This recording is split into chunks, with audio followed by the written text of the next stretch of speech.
भारतीय ज्ञान परंपरा विविध आयाम सर्टिफिकेट कोर्स में आप सभी का हार्दिक स्वागत है, अभिनंदन है। भारतीय संस्कृति में ज्ञान विज्ञान का वर्चस्व सदियों से रहा है। ज्ञान विज्ञान के कोश, वेद, पुराण, उपनिषद की चर्चा कल हमारे विद्यार्थियों के सम्मुख डॉक्टर नीलिम्प त्रिपाठी जी ने की। हमारे ऋषि मुनियों ने सृष्टि की उत्पत्ति, सूर्य, चंद्र, पृथ्वी, नक्षत्रों की गतियों, ग्रहों की भविष्यवाणियों, कैलेंडर, कालगणना, पदार्थों की संरचना, पेड़ पौधों के औषधीय गुणों की विस्तार से चर्चा की है। अजंता एलोरा की गुफाएं आदि के साथ सृष्टि के और जीवन के हर अंग से जुड़े विषयों पर बुनियादी सिद्धांत और वैज्ञानिक अवधारणाओं का विकास हमारे पितृ पुरुषों ने दिया है, जिनके कार्यों की गहन खोज हमारी आज की युवा पीढ़ी को करना चाहिए। उनका ये दायित्व है। माता भूमि पुत्रो हम पृथिव्या की अवधारणा को आत्मसात कर हम भारतीय ज्ञान परंपरा विविध आयाम विषय को प्रतिदिन सीख रहे हैं, उसमें अवगाहन कर रहे हैं। आज हमारे बीच पटल पर उपस्थित हैं शब्द ब्रह्म के आराधक परम श्रद्धेय बड़े भाई साहब डॉक्टर श्री राम परिहार जी, जो माखनलाल चतुर्वेदी शासकीय स्नातकोत्तर कन्या महाविद्यालय खंडवा से प्राचार्य पद से सेवानिवृत्त होकर साहित्य सृजनरत हैं। ललित निबंध के क्षेत्र में हजारी प्रसाद द्विवेदी और विद्या निवास मिश्र जी की परंपरा को अपने सृजन से अनवरत विकसित कर रहे हैं। आप अनेक राष्ट्रीय पुरस्कारों से सम्मानित हैं। बागीश्वरी पुरस्कार, निर्मल पुरस्कार, माखनलाल चतुर्वेदी राष्ट्रीय पुरस्कार, ईश्वरी पुरस्कार, चक्रधर सम्मान, दुष्यंत कुमार राष्ट्रीय अलंकरण, राष्ट्र धर्म गौरव सम्मान, राष्ट्रीय हिंदी सहस्त्राब्दी सम्मान, सारस्वत सम्मान, हिमालय कला एवं साहित्य सम्मान, अनेक राष्ट्रीय सम्मानों से आप विभूषित हैं। ललित निबंधों में आंच अलाव की, अंधेरे में उम्मीद, धूप का अवसाद, बजे तो वंशी, गूंजे तो शंख, ठिठके पल पाखुरी के, रसवंती बोलो तो, झड़ते फूल हर सिंगार के, हंसा कहो पुरातन बात, भय के बीच भरोसा, अनेक ललित निबंधों के सृजन करता है आप। चौकस रहना है नवगीत संग्रह आपका है, कहे जन सिंगा लोक साहित्य सृजन आपने किया है। रचनात्मकता और उत्तर परंपरा ये आपका समीक्षात्मक निबंध संग्रह है। संस्कृति सलीला नर्मदा यात्रा वृत्तांत, निमाड़ी साहित्य का इतिहास, बोली का इतिहास, परंपरा का पुनराख्यान आपके चिंतन परक निबंधों का संग्रह है। इस प्रकार से साहित्य की हर विधा पर लेखनी चलाने वाले साहित्यकार डॉक्टर श्री राम परिहार जी हमारे बीच उपस्थित हैं। मैं आपसे विनम्र अनुरोध करती हूँ कि आज भारतीय ज्ञान परंपरा विविध आयाम सर्टिफिकेट कोर्स में हमारे बीच 57 विद्यार्थियों ने रजिस्ट्रेशन कराया है, जो प्रतिदिन नियमित आ रहे हैं। आप भारतीय ज्ञान परंपरा और लोक साहित्य पर अपने वक्तव्य से हमारे विद्यार्थियों को लाभान्वित करने का कष्ट करें। मैं बड़े ही सम्मान के साथ आदरणीय श्री राम परिहार भाई साहब को आमंत्रित करती हूँ कि आप अपने वक्तव्य से आशीर्वचन देने का कष्ट करें। परम श्रद्धेय परिहार जी।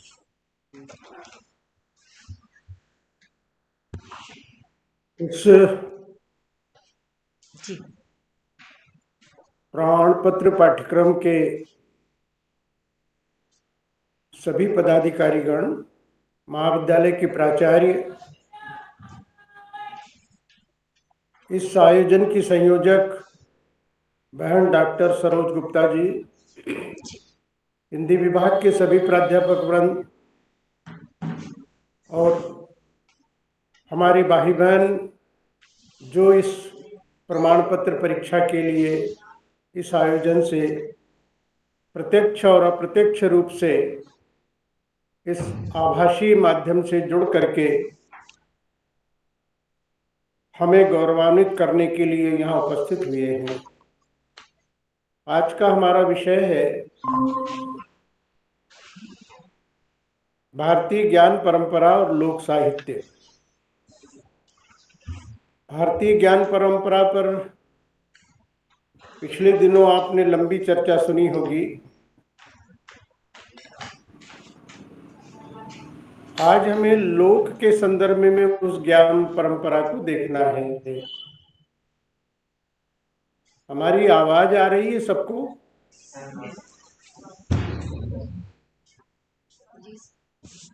आवाज सुनाई दे रही है, नहीं दे रही है? जी जी जी सर, सुनाई दे रही है। भारतीय ज्ञान परंपरा पर आपने बहुत ही विस्तृत रूप में और उसके विविध आयामों को पिछले विद्वान वक्ताओं से सुन करके स्वयं को समृद्ध किया होगा। आज बहन जी ने हमें विषय दिया है कि उस ज्ञान परंपरा से लोक साहित्य कैसे निर्मित हुआ है और उस ज्ञान परंपरा में लोक की क्या हिस्सेदारी हो सकती है।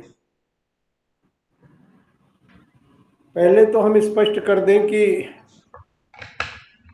बहुत निवेदन के साथ कि जो आप फोक शब्द का प्रयोग करते हैं वो हमारा लोक नहीं है। फोक आप कहने के लिए कह देते हैं या वो प्रचलन में आ गया है, ये अलग बात है, लेकिन उसका अर्थ बहुत अलग है और बहुत सीमित अर्थ है और बहुत ही अच्छे अर्थों में उसका अर्थ नहीं है फोक का। हम शुरुआत करते हैं कि लोक में ये ज्ञान की परंपरा कहाँ से आई। तो हम पाते हैं कि व्यक्ति के जन्म से ही लोक में ज्ञान की परंपरा का प्रादुर्भाव हो जाता है। जब से इस सृष्टि में मनुष्य ने जन्म लिया और उसने अपने ज्ञानेंद्रियों से इस सृष्टि को देखना आरंभ किया, अनुभव करना आरंभ किया, तब से लेकर के यह ज्ञान परंपरा जन्मी भी है और विकसित भी हो रही है। मैं यह निवेदन कर दूं कि हमारे भाई बहनों को अजीब लगेगा या बड़ा विचित्र लगेगा या हमारी बात शायद उन्हें ठीक नहीं लगेगी कि हम ये नहीं मानते कि हमारे ग्रंथ हमारी मनुष्य की उत्पत्ति को जंगलों में मानते थे या बर्बर अवस्था में मानते हैं। हमें कहीं भी पढ़ने को नहीं मिला कि हम आदिम अवस्था में थे। ये पश्चिम की अवधारणा है कि मनुष्य गुफाओं में रहता था और वो पता नहीं क्या क्या खाता पीता था, उसके पास वस्त्र नहीं थे। ये हमारी अवधारणा नहीं है, ये पश्चिम की अवधारणा है। और पश्चिम के समाज शास्त्रियों ने जो स्थापित किया, जो नृतत्व शास्त्रियों ने स्थापित किया, उसको हमने मान लिया, ये अलग बात है। लेकिन अब चिंतन की नई शाखाएं हमारे सामने है, उनका हमें बहुत गहराई से अध्ययन करना है। जब अभी बहन जी ने ये कहा कि कला, साहित्य, चिकित्सा, विज्ञान, ज्ञान के क्षेत्रों में हमने सारी परंपराओं के बारे में जानकारी प्राप्त की, तो आपने ये पाया होगा कि इतनी सारी की सारी जानकारी विदेशों की भूमि पर तो नहीं एक साथ पैदा हुई है, लेकिन भारतीय भूमि पर वो है। इसका मतलब है कि मनुष्य की चेतना जो है वो या तो भारतवर्ष में सबसे पहले विकसित हुई, या जिसको हम बर्बर अवस्था में कहते हैं वो हमारी अवस्था नहीं थी। हमारी सृष्टि की उत्पत्ति की अवधारणा बिल्कुल भिन्न अवस्था, भिन्न भिन्न धारणा है, और वो हमें हमारे ग्रंथों से मिलती है, हमारे प्राचीन साहित्य से मिलती है, और वो सर्वथा वैज्ञानिक भी है। उसको हम धार्मिक रूप भले न दें, लेकिन उसको प्राकृतिक रूप में भी माने तो मनुष्य जन्म से ही एक चेतना संपन्न प्राणी है। और प्राणी भी कहना हमारे लिए गलत बात है। मनुष्य प्राणी नहीं है, मनुष्य तो सृष्टि में सर्वश्रेष्ठ सृष्टि का उपहार है या ईश्वर की कृति है या ईश्वर की संतान है। जब हम कहते हैं कि भूमि माता पुत्रो हम पृथिव्या, तो हम भूमि के बेटे हैं। और ये केवल उक्ति नहीं है, ये ऋषि ने अचानक नहीं कह दिया था। तो सबसे पहले तो लोक की अवधारणा जो आप हमारे बीच में बसी हुई है, उसको मैं निर्मूल रूप से खंडित करता हूं कि लोक वो नहीं है जो गांव में रहता है। लोक वह नहीं है जो जिसको आप अपढ़ कहते हैं या निरक्षर कहते हैं, वह लोक नहीं है। लोक तो हमारा संपूर्ण लोक है। हमारे ग्रंथों में, हमारे साहित्य में तो 3 लोक 14 भुवन की बात कही गई है। हमारे 3 लोक हैं। पाताल लोक है, ये भूमि लोक है, और एक अंतरिक्ष लोक है। अंतरिक्ष के भी 3 भेद हैं। एक तो ये भूलोक है, दूसरा है अंतरिक्ष लोक है, और तीसरा द्युलोक है, अंतरिक्ष से भी ऊपर, जहां वायु नहीं है।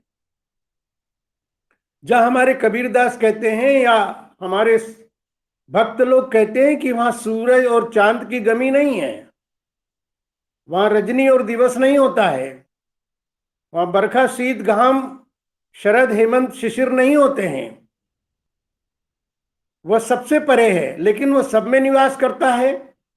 ऐसी अवधारणा हमारे ग्रंथों में मिलती है। कोई मेरे कहने से आप ना माने उसको, आप तो साहित्य के अध्येता मेरे भाई बहन हैं, उसको पढ़ करके आपको चिंतन करना चाहिए, नए सिरे से इस धरती को समझने की कोशिश करनी चाहिए और मनुष्य को समझने की कोशिश करनी चाहिए। तो लोक हमारा जो लोक की उत्पत्ति हुई है लोचन से। लोचन यानी आंख। दृष्टि पथ में जो कुछ आता है वह सब लोक है। और दृष्टि पथ के परे जो हमारे ज्ञान की आंखों से, ज्ञान चक्षुओं से देखा जा सकता है, जिसको ऋषि ने देखा था, जिसको हमारे आचार्यों ने देखा था, जिसको हमारे सिद्धांत निर्माताओं ने देखा था, जिसको हमारे उपनिषदकारों ने देखा था, जिसको हमारे शंकराचार्य ने देखा था, जिसको अद्वैत धारणा के माध्यम से अभिव्यक्त किया। तो हमारे दृष्टिपथ और हमारे ज्ञान पथ में जो कुछ भी है वह सब लोक है। यह नहीं समझना चाहिए कि जो लोक है वह केवल उसे कहते हैं जो शहरों के में नहीं रहता और गांव में रहता है। आप हमारी सब की तीसरी पीढ़ियां गांव से आई हुई है, कोई शहर का नहीं है। भारत में तो शहर की अवधारणा ही नहीं थी। हमारी सप्तपुरियां जरूर थी, हमारी सप्त नगरियां जरूर थी, वे धार्मिक और सांस्कृतिक नगर थे। वह ऐसी शहर की आधुनिकता में रमे हुए नगर नहीं थे। मूल रूप में मैं आपको सीधे सीधे समझाऊं बात, तो हमारे भारतवर्ष का लोक जो है 5 तत्वों से जुड़ा हुआ लोक है। क्योंकि उसको समझ में आया था कि ये मनुष्य का शरीर, ये सृष्टि, ये ब्रह्मांड सब 5 तत्वों से बना हुआ है। पृथ्वी है, जल है, अग्नि है, वायु है, आकाश है। इन सब से बना हुआ ही ये संपूर्ण ब्रह्मांड है। तो इनसे बने हुए ब्रह्मांड में जो भी क्रियाकलाप होते हैं, जो भी क्रिया प्रतिक्रिया होती है, जो भी विकसनशील प्रक्रिया होती है, जो भी गतिविधियां होती है, जो भी दिवस रजनी होती है, जो भी ऋतु परिवर्तन होते हैं, उसके पीछे क्या है, ये हमारा लोग सोचता है। बहुत बड़ा ज्ञानी व्यक्ति भी जो है ना, हमारे गांव के ठेठ रहने वाले ज्ञानी व्यक्ति के सामने निरत्तर हो जाएगा, क्योंकि उसके पास सीधे सीधे पृथ्वी की सुगंध की क्षमता है, उसके पास वायु की प्राण शक्ति है, उसके पास अग्नि का तेज है, उसके पास जल की रसवंती है, जल का रसास्वाद है, और उसके पास आकाश की शब्द शक्ति है। ये 5 जो तत्व हैं, ये 5 तत्वों से जुड़ करके लोक ने अपनी ज्ञान परंपरा का आरंभ किया। इन 5 तत्वों से जो सृष्टि बनी है, सृष्टि की बात भी छोड़ दीजिए, मनुष्य का जो शरीर है वो तो 5 तत्वों से बना ही है ना, तो है ही ना। क्योंकि वो जानता है, एक एक ठेठ मेरे भारतीय लोक का आदमी भी जानता है कि शरीर में कोई तत्व है जिसके निकलने के बाद उसको न भूख लगती है, न प्यास लगती है, न वह सोता है, न जागता है, न बोलता है, न खाता है, कुछ नहीं करता है। ये क्या बात है? तो उसने कोई, हमने आज की आत्मा की खोज थोड़ी की, हमारे सनातन काल से आत्मा आत्मा आत्मा हम कह रहे हैं। और हमने कहा, हमने बाद में सीखा, अभी भी हम आत्मा सो परमात्मा, ये जो आधुनिक वस्त्रधारी मेरे भाई बहन है ना, ये आत्मा सो परमात्मा कहने में हिचकिचाते हैं। लेकिन ठेठ मेरा जो भारतीय लोक का व्यक्ति है वो आत्मा सो परमात्मा कहता है। इसका मतलब है कि जो आप में तत्व है वही परम तत्व है, वही परमात्मा है। अर्थात इसका मतलब है, लोक की दृष्टि, लोक की ज्ञान परंपरा कहां से शुरू होती है? लोक की ज्ञान परंपरा संपूर्ण चिंतन से शुरू होती है। उसका चिंतन एक पक्षीय चिंतन नहीं है। लोक की ज्ञान परंपरा, पहला बिंदु तो यह आएगा कि मूल तत्व जो 5 सृष्टि के निर्माता तत्व हैं, उनसे जुड़ करके ही भारतीय ज्ञान परंपरा शुरू होती है और लोक की परंपरा भी शुरू होती है। देखिए, एक बहुत अच्छी बात मैं आपको कहूं कि जहां से लोक की ज्ञान परंपरा शुरू होती है, वहीं से वेद और शास्त्र की परंपरा भी शुरू होती है। आपको ये जान करके अच्छा लगेगा कि पहले लोक आया है हमारी दृष्टि में, फिर शास्त्र आया है। हमारे ऋषि मुनि भी तो लोक के बीच ही रहते थे। हमारे ग्रंथों की रचना भी तो, हमारे साहित्य की रचना भी तो लोक के भीतर ही की है। तो लोक के अनुभवों के सरणियों में बांध करके जो लिखा गया वो शास्त्र हो गया। और लोक ने अपने उन्मुक्तता से जो स्वच्छंद गाया, जो नृत्य किया, जो चित्रित किया, वो ललित कलाओं के रूप में अभिव्यक्त हो गया।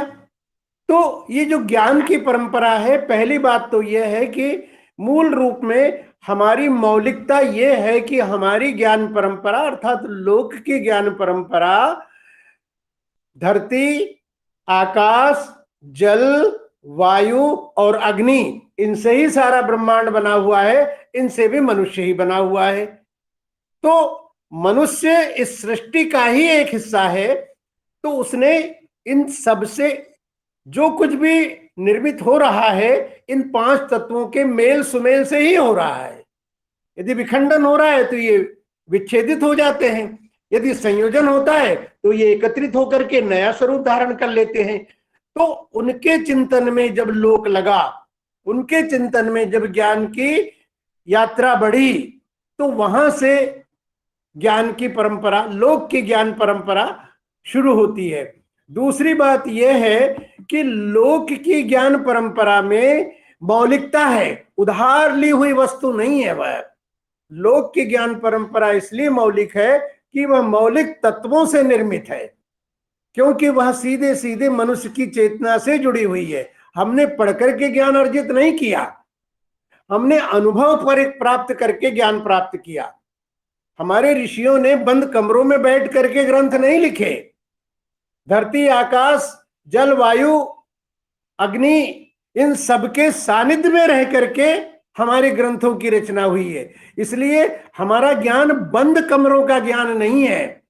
हमारे कमरों का, हमारा ज्ञान जो है, हमारी ज्ञान की परंपरा धरती आकाश के बीच खुले वातावरण का ज्ञान है। इसलिए वह निरंतर मौलिक भी है और निरंतर नवीन भी है। नवीन इसलिए कि इन 5 तत्वों की क्रियाओं में निरंतर परिवर्तन होता रहता है, और परिवर्तन के कारण जो नई चीज बनती है वो चिंतन के माध्यम से हमारी ज्ञान की परंपरा की अगली कड़ी हो जाती है। इसलिए जितनी पुरानी सृष्टि है, जितना पुराना मनुष्य है, उतनी ही प्राचीन ज्ञान लोक की ज्ञान परंपरा है। लोक की ज्ञान परंपरा में सबसे पहली वस्तु जो मनुष्य के द्वारा अनुभव होती है वह मनुष्य की समझ या चेतना। उसकी चेतना जब दूसरे तत्वों से जुड़ती है तब उसको समझ में आता है कि ये क्रिया क्यों हो रही है। उसकी चेतना के माध्यम से, फिर उसकी चेतना के माध्यम से उसके कुछ निर्णय होते हैं।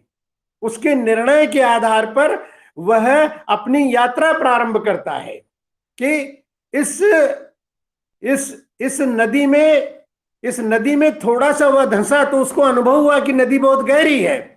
तो उसको चेतना हुई कि यदि नदी में और मैं आगे जाऊंगा तो मैं डूब सकता हूं। अर्थात उसकी चेतना ने फिर क्या किया कि इसको पार करना है।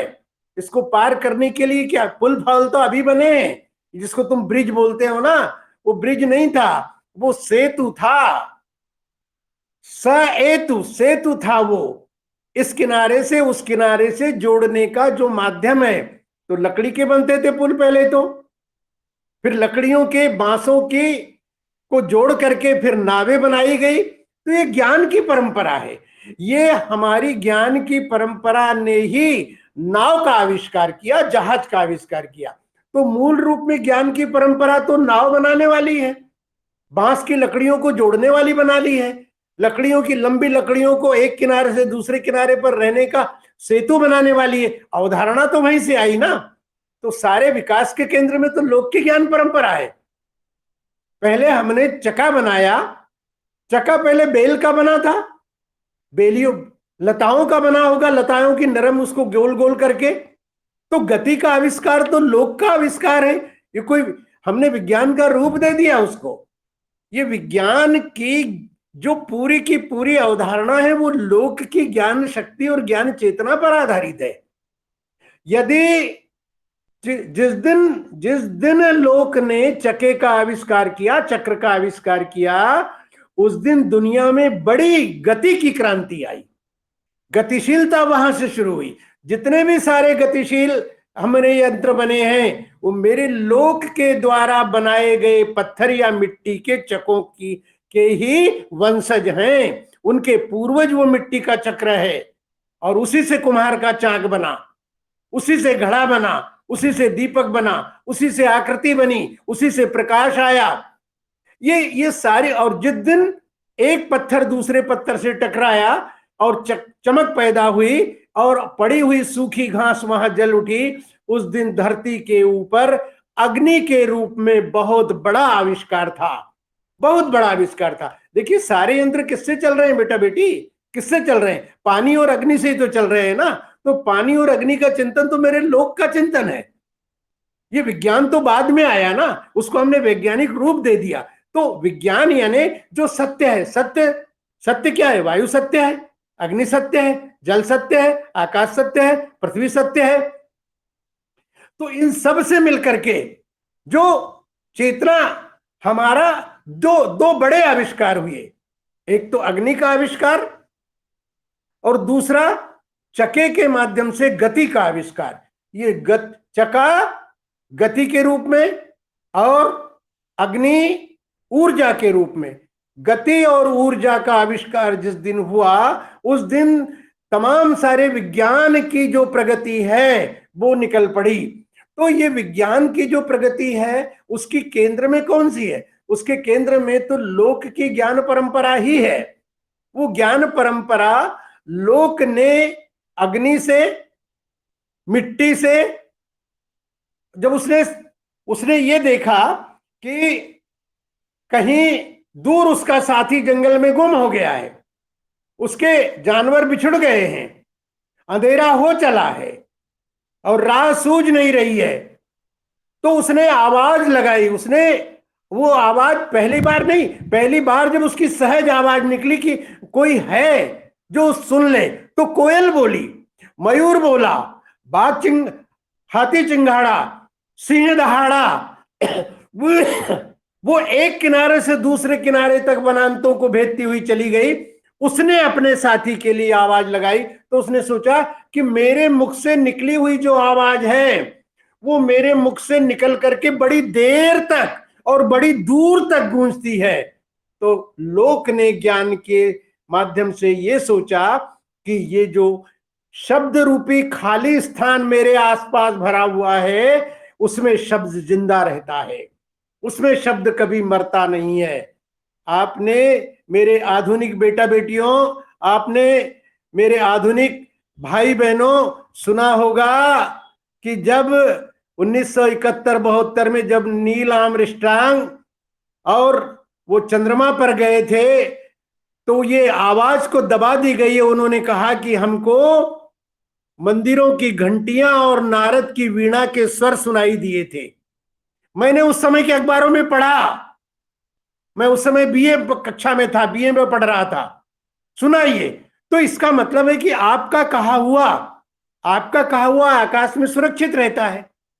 इस सुरक्षित रहने वाली स्थिति नहीं तो रेडियो, ये तमाम सारी संचार व्यवस्थाएं स्थापित की है।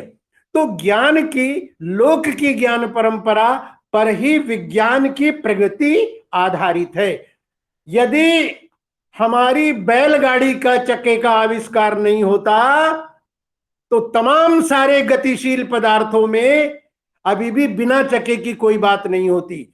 वो गाड़ी का चक्का हवाई जहाज में लगे हुए चक्कों का पूर्वज है, वो चक्का ही उसका आविष्कार है। अभी भी हवाई जहाज हवा में उड़ता होगा, लेकिन धरती से आकाश पर जाने के लिए तो उसको चक्के की ही आवश्यकता पड़ती है, और आकाश से धरती पर आने के लिए भी उसको चक्के की आवश्यकता पड़ती है। तो बिना चक्र के, इसलिए अवधारणा हुई, ज्ञान ने हमारे लोक के भीतर एक चमक पैदा की कि ये चक्र ही है जो ऋतुओं का चक्र है, ये चक्र ही है जो पृथ्वी जिस पर घूमती है, सूरज और चंद्र का चक्र है। ये पृथ्वी घूमती है तो दिन और रात का चक्र है, ये घूमती है तो उसके आगे बढ़ गया, ये जन्म जन्मांतर का चक्र है। और उससे भी जब आगे गया तो उसने पाया कि हमारी जो आवाजें हैं, हम गुम हो जाते हैं, लेकिन हमारी आवाजें शब्द के माध्यम से आकाश के शून्य में स्थापित हो जाती है या उपस्थित रहती है या अमर रहती है। इसलिए हमने जो हमेशा हमेशा रहने वाली वाणियों को क्या कह दिया, अमृतवाणी कहा है, अमृतवाणी कहा है, अमरवाणी कहा है, कल्याणी वाणी कहा है। आप तो भाषा के शब्द जानते नहीं हो, क्योंकि 24 घंटे में से 18 घंटे आपको तो वो हाथ में जो खिलौना दे रखा है ना माता पिताओं ने, उस पर आप व्यतीत करते हो। चिंतन की ये जो धारा है, ईश्वर ने अनुपम सिद्धि दी है आपको, उससे आपने सोचना बंद कर दिया है। मैंने भी सोचना बंद कर दिया है। कभी कभी बहुत ही दुख होता है कि ये आविष्कार क्यों हो गया हमारी दुनिया में, कि हमको सबको बर्बाद कर रहा है, ये मुझे भी बर्बाद कर रहा है। उसके बिना काम नहीं चलता। अब बहन जी बोलती है कि आपका आभासीय भाषण होगा, तो मोबाइल होगा तो मैं बोलूंगा, मैं तो कंप्यूटर जानता नहीं हूं, मैं तो कुछ जानता नहीं हूं, तो बोलूंगा काय पे? तो इसको लेना पड़ता है। ये क्यों ऐसा हो गया है? हम क्या कर रहे हैं, लोग कभी भी बिना एक दूसरे के पास बैठ करके संवाद किए बिना उसका मन नहीं मानता है। अभी आप अपनी दादी को शहर में ला करके देखो, 2 दिन बाद कहेगी कि मैं तो गांव जाऊंगी, मुझे तुम्हारे शहर में नहीं रहना, मुझे अच्छा ही नहीं लगता, क्योंकि यहां कोई बात करने वाला नहीं। किससे मन की बात कहे? कोई हमारी सुनने वाला नहीं, कोई हमारी तरफ देखने वाला नहीं, या किसी को फुर्सत नहीं है। कैसी जिंदगी हो गई है, कैसा समय आ गया है, जिसको आप विकास कहते हैं। इसको विकास कहते हैं आप, आपकी दृष्टि में विकास होगा, ठीक है, कोई बात नहीं, लेकिन जो जीवन में समय छीन रहा है, जो जीवन में संवाद छीन रहा है, जो जीवन में संबंधों को खत्म कर रहा है, जो जीवन में धरती के जुड़ाव को खत्म कर रहा है। अरे अरे अरे अरे अरे बच्चा, बाहर मत जाओ, चप्पल पहन के जाओ, जूते पहन के जाओ। यदि जूते और चप्पल पहना के ही यदि व्यक्ति को विकास करना था, तो प्रकृति जो है मनुष्य को अपने जन्म के साथ ही जूते पहना के भेजती ना भैया। क्योंकि गाय और भैंस को तो जूते नहीं पहनाते, तो उसके खुर मजबूत कर दिए। और आपकी पगथलियों में मिट्टी नहीं लगेगी तो आपका जीवन जो है कि संवेदनाओं से शून्य हो जाएगा। इसलिए अब हमने ऐसी चप्पल निकाल ली कि हमारी पगथलियों में जो उसकी नोक घुसे। हम नोक जुड़े, ऐसी ऐसी चप्पलें निकाल दी हमने, ऐसी घर में चटाई बिछाई कि जिसके नुकीले नुकीले जो तीर हैं वो हमारे पांव में घुसे। तो भैया आपको नंगे पांव ककरों में चलते पैदा क्या हो गया है? आपको मिट्टी में चलते क्या हो गया है? नहीं चलेंगे। लेकिन उसके लिए उद्योगपतियों का जो है आप फायदा करेंगे, मेट खरीदेंगे उद्योगपतियों का, चप्पल खरीदेंगे उद्योगपतियों का फायदा। लेकिन जमीन पर चलने में कोई पैसा नहीं लगता है, भूमि से जुड़ा होता है। धरती कितनी नरम है, कितनी कठोर है, इसका अनुभव होता है। ये मेरे लोक की ज्ञान परंपरा है कि प्रकृति थलियों में जब तक मिट्टी नहीं लगेगी आपका जो शरीर है वो मजबूत नहीं होगा, आपका शरीर संघर्षों से जूझने की ताकत पैदा नहीं करेगा। इसलिए आप पहली बरसात में लोक ने पैदा, लोक अभी भी लोक की बातें यदि मानेंगे तो पहली बरसात में जो भीग जाता है ऊपर से नीचे तक, उसको 4 महीने सर्दी नहीं होती। मेरे दादा अभी तक कहते रहे हैं, अभी तक कहते रहे हैं कि जो पहली बरसात में ऊपर से नीचे तक भीग जाता है और खूब भीगता है, उसके शरीर का चर्म रोग और उसके भीतर की सर्दी जुकाम 4 महीने के लिए विदा हो जाती है। हम तो 4 छींटे आए कि न जाने क्या क्या पहन करके घूमते रहते हैं। 4 दिन बारिश हुई कि अरे ये बारिश न जाने कब जाएगी, हम पीड़ित हो जाते हैं। बारिश नहीं होगी लोग कहता है तो अन्न कहां से पैदा होगा?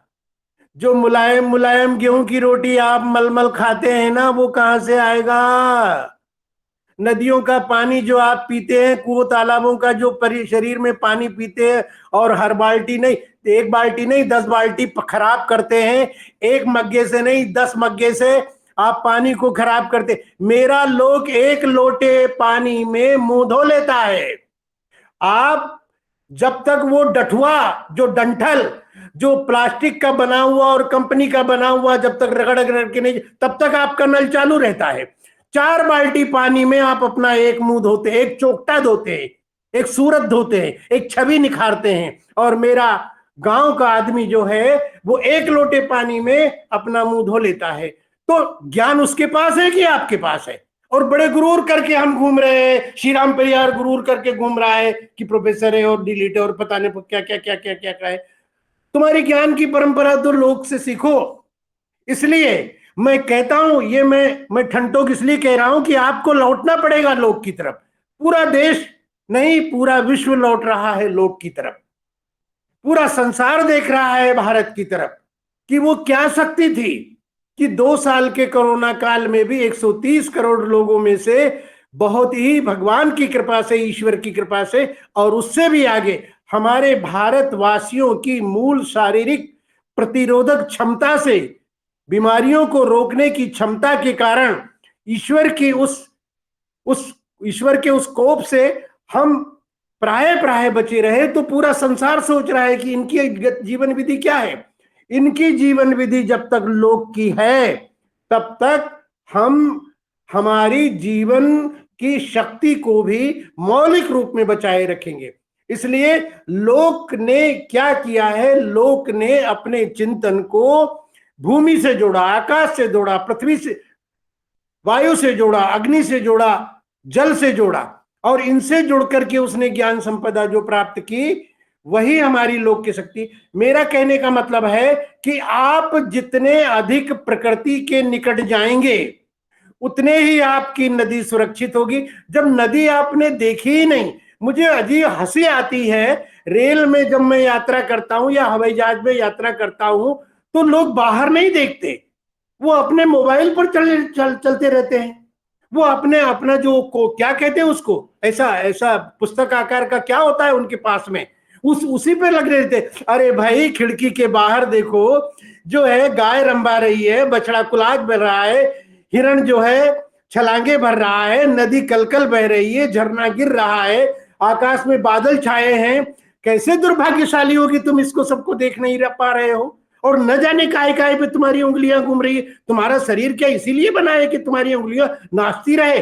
अरे नहीं, ये आंखें अच्छा देखने के लिए बनी है, हाथ अच्छा करने के लिए बने हैं, दिमाग अच्छा सोचने के लिए बने हैं, कान अच्छा सुनने के लिए बने हैं, रसना अच्छा बोलने के लिए बनी है, नाक अच्छा सुगंध पैदा और सुगंध भरने के लिए भरी है। सत्कर्म और सन्मार्ग पर चलने के लिए पांव बने हैं। और हमारा मन जो है, हमारा मन अच्छी विचारधारा के संग्रहण के लिए बना है। ये कौन कहता है? ये हमारा लोक कहता है। तो लोक की ज्ञान परंपरा, लोक की ज्ञान परंपरा से हमें अभी बहुत कुछ सीखना बाकी है, क्योंकि भारत का मूल जो व्यक्ति है ना, वो अभी मौलिकता में है। हम जितने भी खान पान, रहन सहन, मकान की बनावट, पहनावा, सोचना, बोलना, मेरे बेटा बेटी जो है हिंदी के शब्दों को अंग्रेजी के अपने रसगुल्ला जैसे खाकर के बोलते हो, ऐसी ऐसी भाषा में बोलते हैं। हिंदी को अंग्रेजी स्टाइल में बोलते हैं। इससे क्या सिद्ध कर रहे हैं भाई आप? क्या सिद्ध कर रहे हैं? देखिए, लोग का आदमी बिल्कुल निर्दंड बोलता है। भाषा को बिगाड़िए मत। अंग्रेजी बोले तो अंग्रेजी बोलिए। विश्व की सात भाषाएं आपके आती हो, बहुत अच्छी बात है। आप ज्ञानी कहलाएंगे, विश्व का ज्ञान आपके पास होगा, ये तो बहुत बढ़िया बात है। लेकिन हमारी भाषा के शब्दों को पीछे धकेल करके उसमें मिलावटी शब्दों को प्राप्त, गांव का अभी भी जो मूल आदमी है वो अभी भी भाषा में मिलावट नहीं करता। उसके पास भाषा भी मौलिक है, क्योंकि उसकी भाषा धरती से आई भाषा है। हमारा एक लोक का जो शब्द है वह पूरी की पूरी अपनी प्रकृति, परिवेश, पर्यावरण, जीव जंतु सबकी अर्थवत्ता लिए हुए है।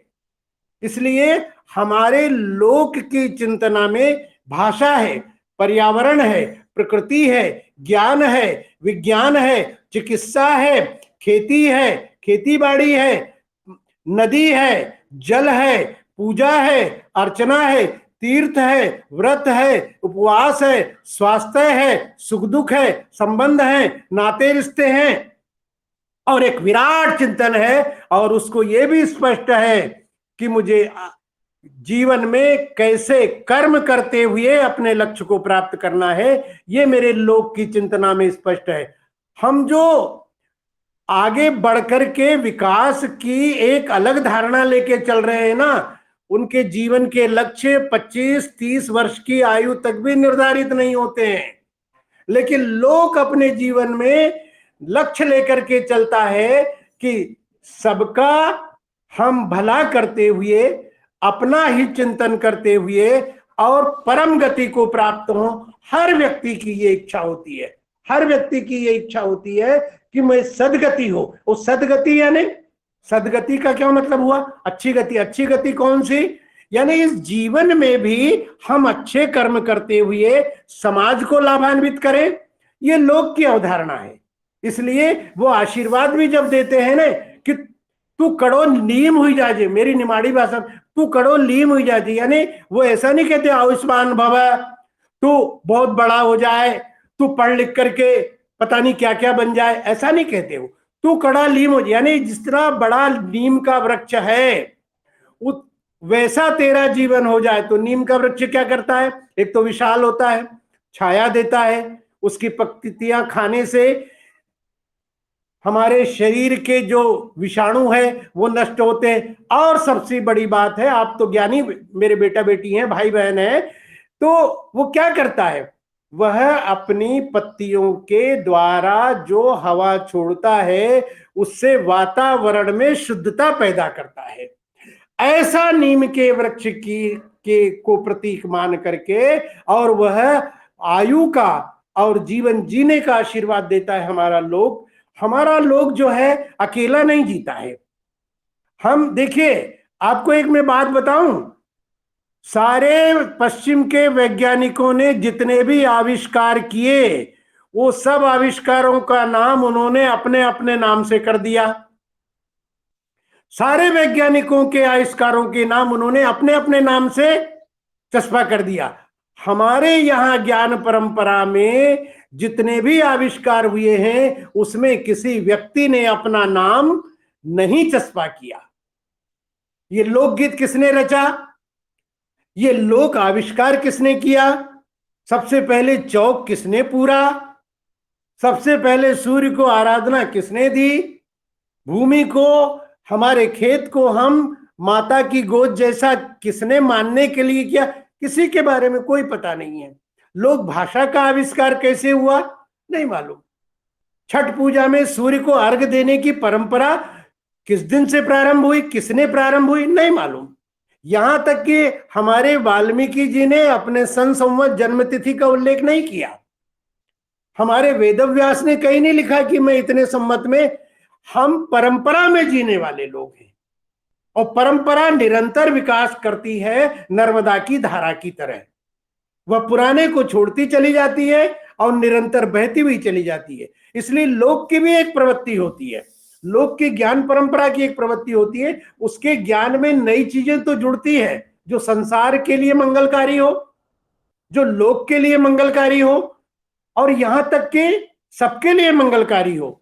मैं आप एक बात बताऊं कि एक उदाहरण के द्वारा समझाऊं कि गृद्ध सब गांव में रहने वाले भाई बहन होंगे, नहीं तो पिछली पीढ़ी में होंगे। दादाजी आंगन में बैठे रहते हैं और देखते हैं कि कौन कौन से जानवर आ गए, और मान लो शाम के समय एक गाय नहीं आए या एक भैंस नहीं आए, तो कहते हैं कि वो गाय नहीं आई, वो भैंस नहीं आई। और उस दिन मैंने देखा है उस दिन पूरा घर रोटी नहीं खाता है, क्योंकि वो गाय घर से जंगल से नहीं आई। मेरा गांव डूबा नर्मदा सागर परियोजना में, पानी बढ़ रहा था, बारिश हो रही थी, पूरे घर भर के लिए रोटी बनाई गई, किसी ने रोटी नहीं खाई क्योंकि आंगन में पानी, चौगान में पानी आ गया था, गांव के बाहर पानी आ गया था। गाड़ी बैल पर 102 वर्ष के माता पिता को, 104 वर्ष के पिता 102 वर्ष की माता को बिठाया और जा रहे थे। इतनी रोटी बनाई गई घर वालों के लिए। घर में 10 सदस्य है, संयुक्त परिवार है, किसी ने रोटी नहीं खाई, तो बैलों को खिला दो बोले।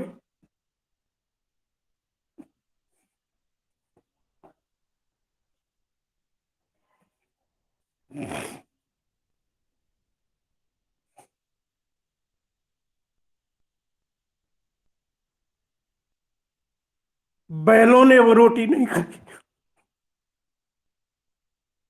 उनकी आंखों से आंसू झर रहे थे।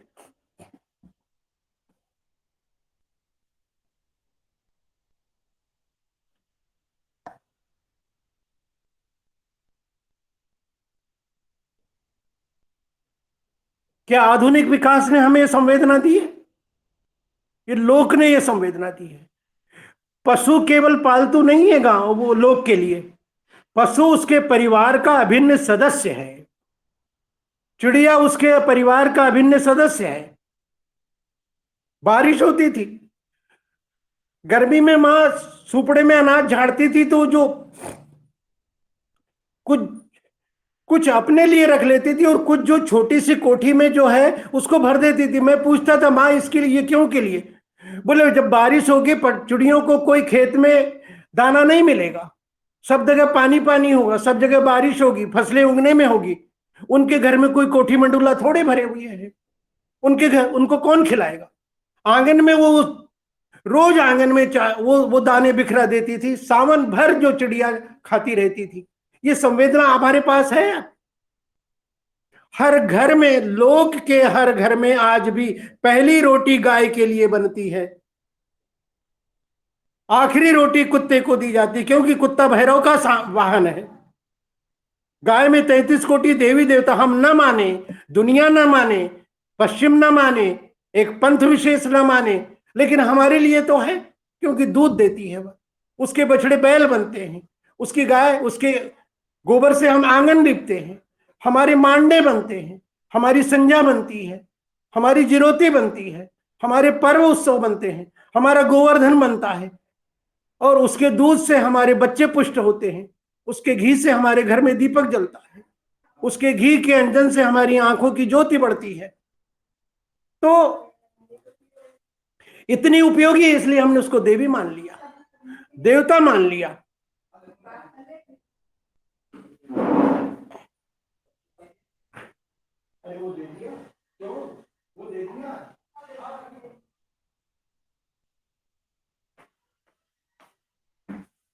ये सब किसकी चिंतना में आया?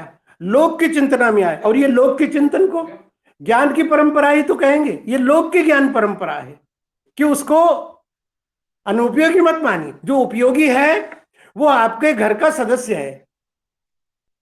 तुलसी के गुण धर्म तो विज्ञान आज बता रहा है, चिकित्सा शास्त्र आज बता रहा है। मेरे लोक ने हजारों साल पहले उसके गुण धर्म जान लिए थे। तो ये ज्ञान परंपरा सीधी प्रकृति से जुड़ी हुई है। वो प्रकृति आज जो है क्षरित हो रही है, उस प्रकृति का आज विनाश हो रहा है। इसलिए मेरा लोक कहता है कि जब तक प्रकृति रहेगी तब तक जीवन रहेगा।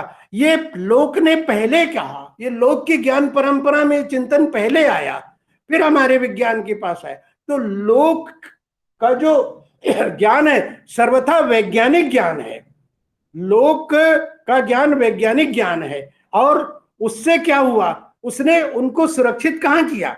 जो चीजें नष्ट हो रही है तो स्मृति में बसा लिया उसने।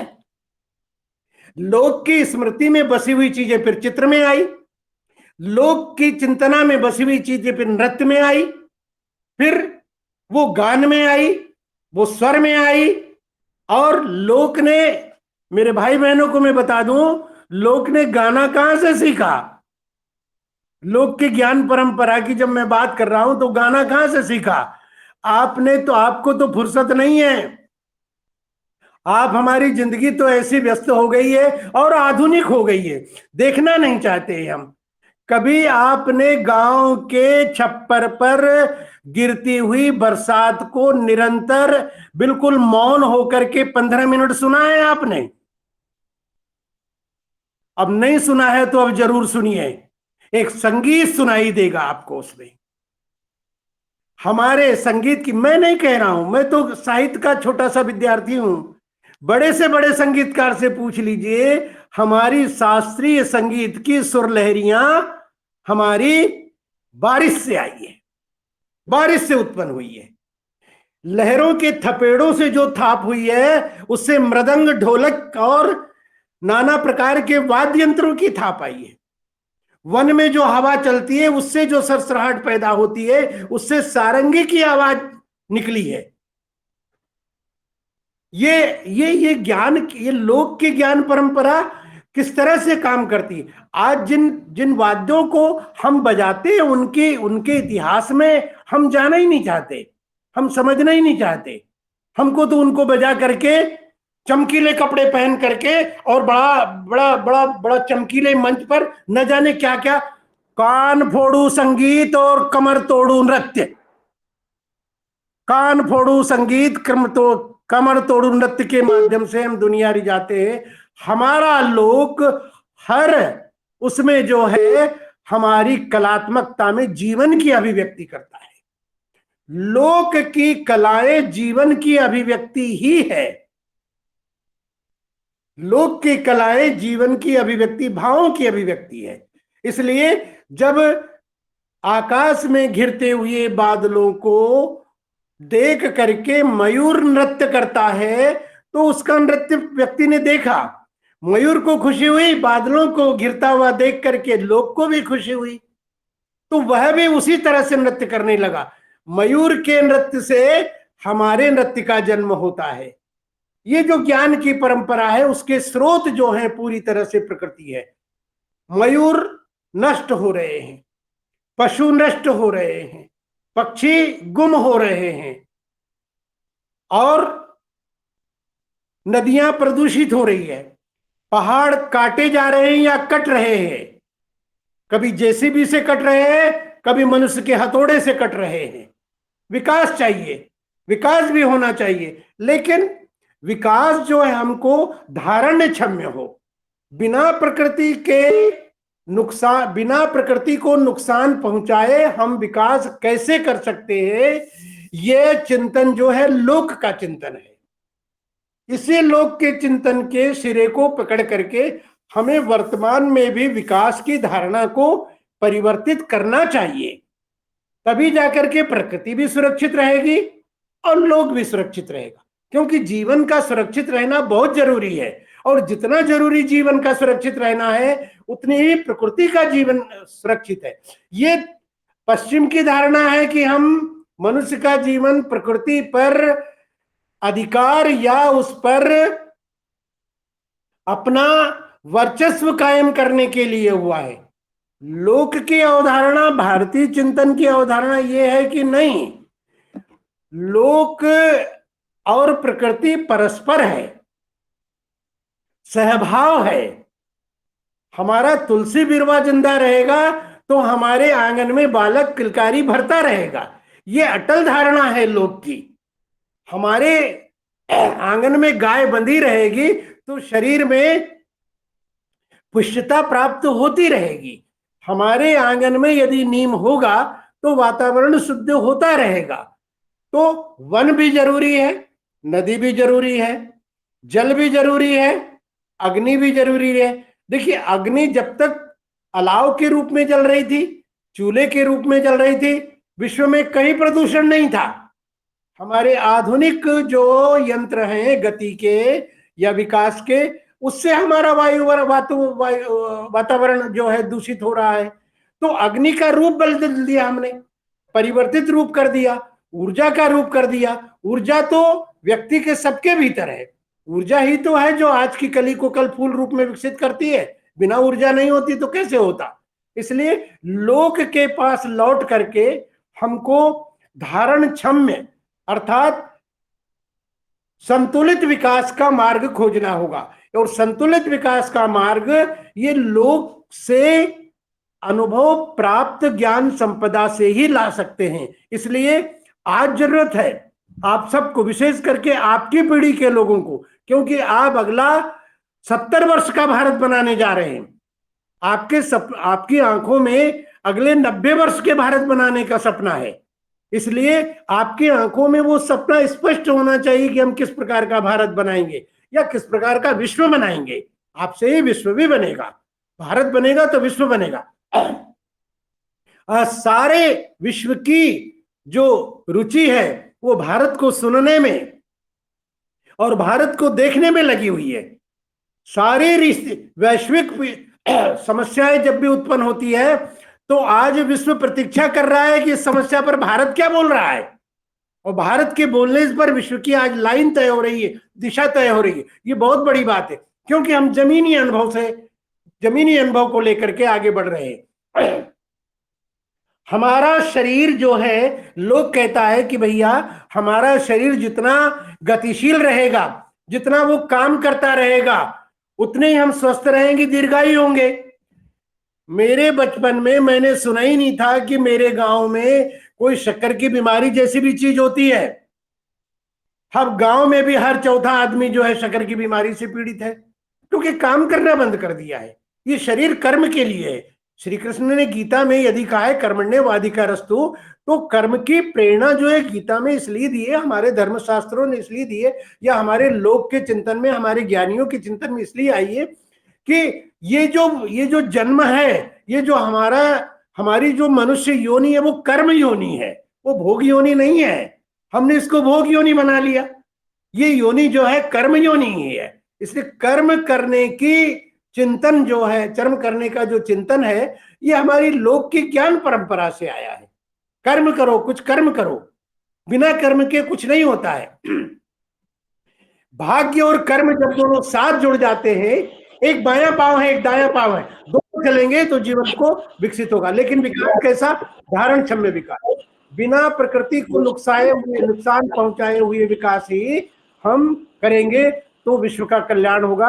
हम लोग की कथाओं में आपने सुना होगा, जो अपने दादा दादी के पास, नाना नानी के पास बैठे रहते हैं, वो जब कहानी कहते थे ना, तो एक बात कहते थे कि शंकर जी ने उसको कनेर की छोटी से अमृत के छींटे दिए और उसका दुख दूर हो गया। जैसे उसके दुख दूर हुए वैसे सबके दुख दूर हो, जैसे उसके दिन फिरे ऐसे सबके दिन फिरे।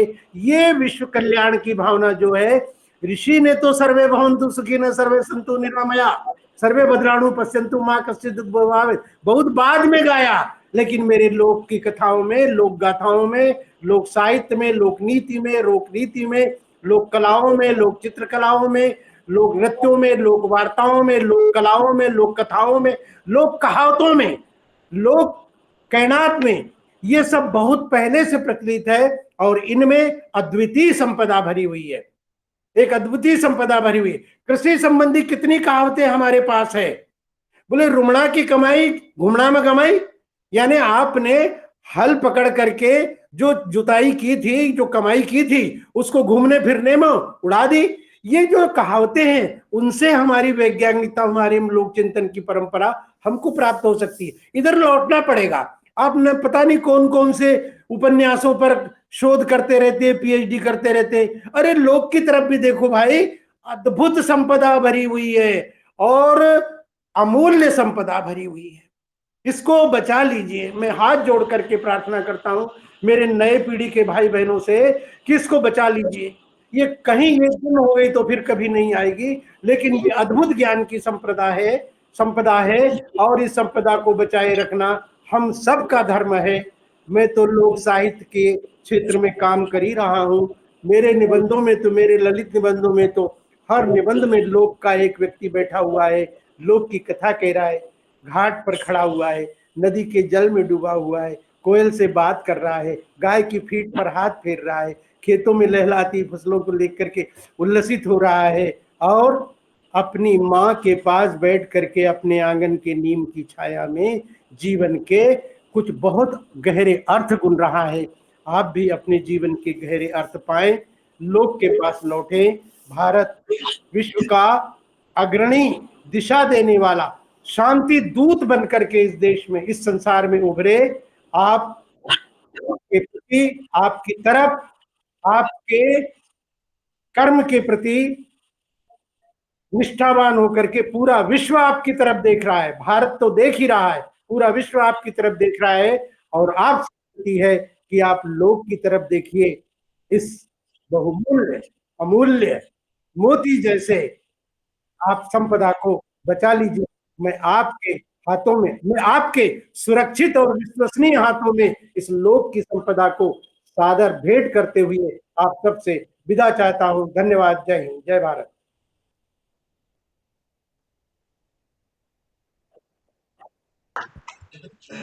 बहुत धन्यवाद सर। आपने जो प्रकृति के और मनुष्य के मूल 5 तत्व हैं उनको लोक से जोड़कर और हमारे विद्यार्थियों को एक लोक की जो संवेदना है, लोक की जो परंपरा है, लोक का जो व्यापार है, लोक का जो आविष्कार है, उसके बारे में हमारे बच्चों को ज्ञान दिया। हम आपके बहुत आभारी हैं और हम चाहेंगे कि एक बार आप हम लोगों के समक्ष उपस्थित हों और महाविद्यालय में आके हमारे बच्चों को और प्रेरणा दें और हम सभी लोग से जुड़ें। इसी आशा के साथ मैं आपका पुनः आभार व्यक्त करता हूं सर। सादर धन्यवाद। आपने